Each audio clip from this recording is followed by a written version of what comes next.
श्री गणेशाय नमः। प्रिय बंधुओं, इस भाग को समझने से पहले हमने इसके पहले जो एक भाग डाला जिसका शीर्षक है मैं स्वर्ग जाऊंगा या नरक, अवश्य देखें। तो बंधुओं, वे ब्राह्मण देवता उस ग्रस्त के यहाँ रुके, परंतु चिंता की लकीरें उनके चेहरे के ऊपर स्पष्ट दिखाई दे रही थी। उन ब्राह्मण देवता को चिंतातुर देख कर के और ग्रस्त कहने लगे, हे ब्राह्मण देवता, आपके मन में निश्चय ही कोई द्वंद्व चल रहा है, जिसके कारण आप बहुत चिंतातुर हैं और उसी चिंता की लकीरें मैं आपके चेहरे के ऊपर स्पष्ट रूप से देख रहा हूँ। तब वह सारा वृतांत जो उन ब्राह्मण देवता तथा उनके गांव के किसान के बीच में हुआ था, उन ग्रस्त के सामने उन्होंने कह दिया। तब वह ग्रस्त हंसते हुए कहने लगे कि हे विप्र देवता, इसमें इतना चिंता करने की कोई बात नहीं है। आप निश्चिंततापूर्वक शयन करें और अब हम इस विषय के ऊपर प्रातःकाल चर्चा करेंगे। ऐसा कहकर के वह ग्रस्त स्वयं भी सो गए और उनके सो जाने के पश्चात वह ब्राह्मण देवता भी सो गए। दूसरे दिन वे सभी प्रातःकाल उठे और अपने अपने नित्य और नैमित्तिक कर्म करने के पश्चात भोजन इत्यादि करने के बाद जब फारिग हुए, तब वह ब्राह्मण देवता कहने लगे कि हे महोदय, आपने मेरे मन की शंका का समाधान करने का मुझसे वादा किया था, सो अब आप कृपा करके मेरे मन की सभी शंकाओं का समाधान करिए। तब वह ग्रस्त कहने लगे कि हे ब्राह्मण देवता, इसमें अधिक चिंता करने की कोई बात नहीं है। मेरे गुरुदेव ने मुझे जो ज्ञान दिया है, मुझे पूरा विश्वास है कि उस ज्ञान के प्रभाव से मैं निश्चय ही आपकी सभी शंकाओं का समाधान थोड़ी ही देर में कर दूंगा। ऐसा कहकर के वह ग्रस्त उन ब्राह्मण देवता से धार्मिक ग्रंथों के ऊपर चर्चा करने लगे। वे दोनों चर्चा कर ही रहे थे कि एकाएक सड़क के ऊपर से एक आवाज़ सुनाई दी। बहुत सारे लोग बड़ी ज़ोर ज़ोर से एक मंत्र का जाप करते हुए चले जा रहे थे। मंत्र था, राम नाम सत्य है, सत्य बोलो गत्य है। इस प्रकार से इस मंत्र का जाप करते हुए और एक मुर्दे को अर्थी के ऊपर लिटा करके अपने कंधे के ऊपर धारण करके वे बहुत सारे लोग शमशान में उसका अंतिम संस्कार करने के लिए ले जा रहे थे। तब वे गृहस्थ अपने उस नौकर से कहने लगे, अरे लल्लन, जाओ देखो तो यह कहाँ जाएगा, स्वर्ग जाएगा या नरक जाएगा। जहाँ भी जाए तो देख करके मुझे ज़रूर बताना। तब लल्लन बाहर गया और देख करके जब आया तब अपने स्वामी से कहने लगा कि महानुभाव, यह जो प्राणी अभी अभी मृत्यु को प्राप्त हुआ है, यह निश्चय ही स्वर्ग को गया है।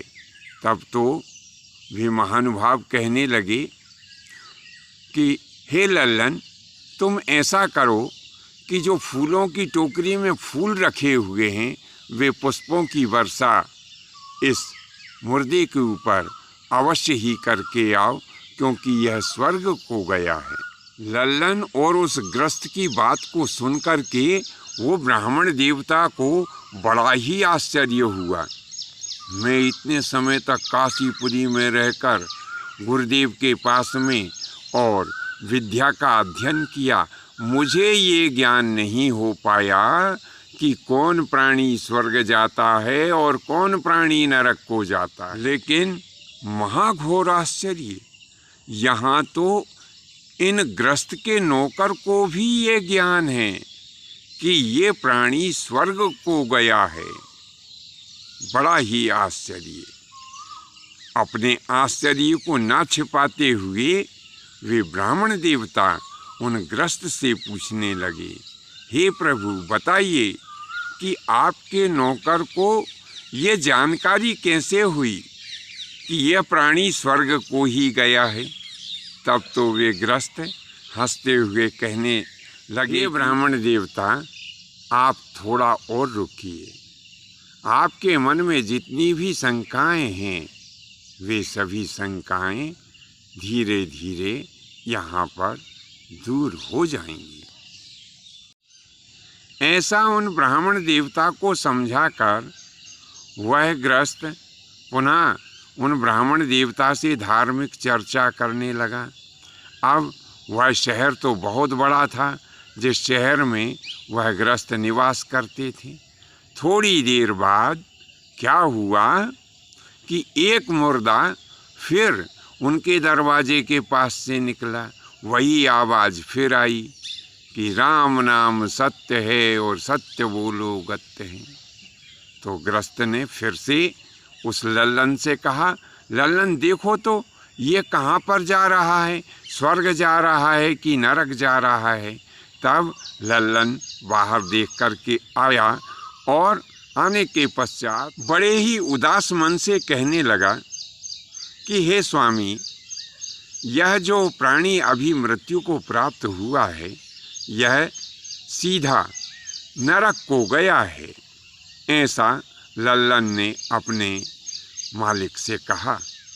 फिर तो ब्राह्मण से बिल्कुल भी नहीं रहा गया और उन्होंने उस ग्रस्त के चरण कमल पकड़ लिए कि आप मेरे गुरु के समान ही है। हे प्रभु, यह जो दिव्य ज्ञान है कि प्राणी स्वर्ग को गया है या नरक को गया है, यह ज्ञान आप मुझे भी देने का कष्ट करें। तो वह ग्रस्त उन ब्राह्मण से कहने लगा कि ब्राह्मण उठो, जब तुमने मुझे गुरु मान ही लिया है तो मैं निश्चय ही तुम्हें यह दिव्य ज्ञान दिए देता हूँ। यद्यपि यह ज्ञान पहले भी तुम्हारे गुरु ने तुम्हें दिया, लेकिन गुरु के आश्रम में रहते हुए तुमने उनके इस दिव्य ज्ञान के ऊपर ध्यान नहीं दिया, केवल कोरा किताबी ज्ञान ही प्राप्त करते रहे।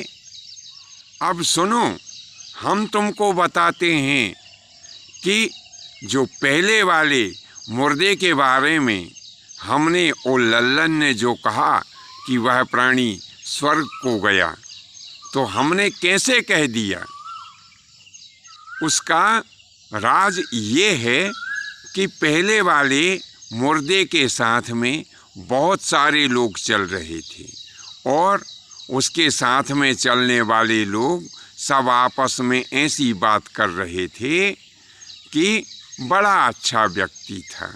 और इतना ही नहीं, कुछ लोग तो बड़ा रुदन कर रहे थे कि हाय हाय, ये दीनों का पालन करने वाला चला गया, ये गरीबों का सहारा था, आज हमारे बीच में से चला गया, अब हमें कौन सहारा देगा। तो इस प्रकार से बहुत सारे लोग रुदन करते हुए उसके साथ में चले जा रहे थे। तो हे ब्राह्मण, जिस प्राणी की यहाँ पर अच्छाई होती है उसकी भगवान के यहाँ भी अच्छाई होती है। जो प्राणी यहाँ पर गरीबों की, मजबूरों की सहायता करता है, अच्छे काम करता है, ऐसा प्राणी निश्चय ही स्वर्ग को जाता है। अब इस पहले मुर्दे के बाद में जो दूसरा मुर्दा हमारे दरवाजे के पास से गुजरा, तो उसके साथ में वह मुश्किल से 4-5 लोग थे और सब लोग ये कहते हुए जा रहे थे, अच्छा हुआ मर गया। समाज में बड़ी ही पीड़ा दिया करता था, लोगों को परेशान करता था, कोई काम का व्यक्ति नहीं था। तो ब्राह्मण सुनो, जिसकी यहाँ बुराई होती है उसकी वहाँ ऊपर वाले के यहाँ भी बुराई होती है।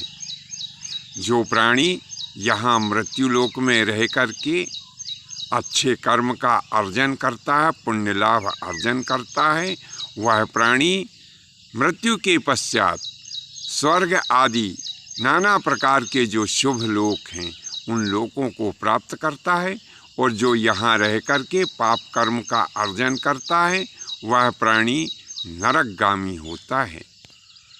कहने का तात्पर्य ऐसा है कि जिसके मरने के पश्चात बहुत सारे लोग जिसकी अच्छाई करते हों, जिसका यश और प्रताप मरने के पश्चात लोग बाग अपने श्रीमुख से गाते हों, ऐसा प्राणी निश्चय ही स्वर्ग आदि अच्छे लोकों को जाता है। और जिसके मरने के पश्चात लोग बाग जिसकी बुराई करते हों वह प्राणी निश्चित ही नरकगामी होता है। इसी व्यवहारिक ज्ञान से ही हम यह अंदाज लगा लेते हैं, हमें यह पता चल जाता है कि यह प्राणी स्वर्ग गया है अथवा नरक गया है। तो हे ब्राह्मण, हमें आशा ही नहीं पूर्ण विश्वास भी है कि निश्चय ही आपके मन की समस्त शंकाओं का समाधान हो गया होगा। तब उस ब्राह्मण ने उस ग्रस्त को दंडवत और प्रणाम करते हुए कहा कि निश्चय ही आप मेरे गुरु हैं और मेरे मन की सारी शंकाएं अब जाती रही है। मैं अब यह भली प्रकार से समझ गया हूँ कि जिसकी यहाँ अच्छाई होती है उस प्राणी की ऊपर वाले के यहाँ भी अच्छाई होती है, और जिसकी यहाँ पर बुराई होती है उस प्राणी की ऊपर वाले के यहाँ भी बुराई होती है। बंधुओं, आपको यह प्रसंग कैसा लगा नीचे कमेंट्स बॉक्स में अवश्य लिखें। धन्यवाद। जय माता की, जय परशुराम जी की।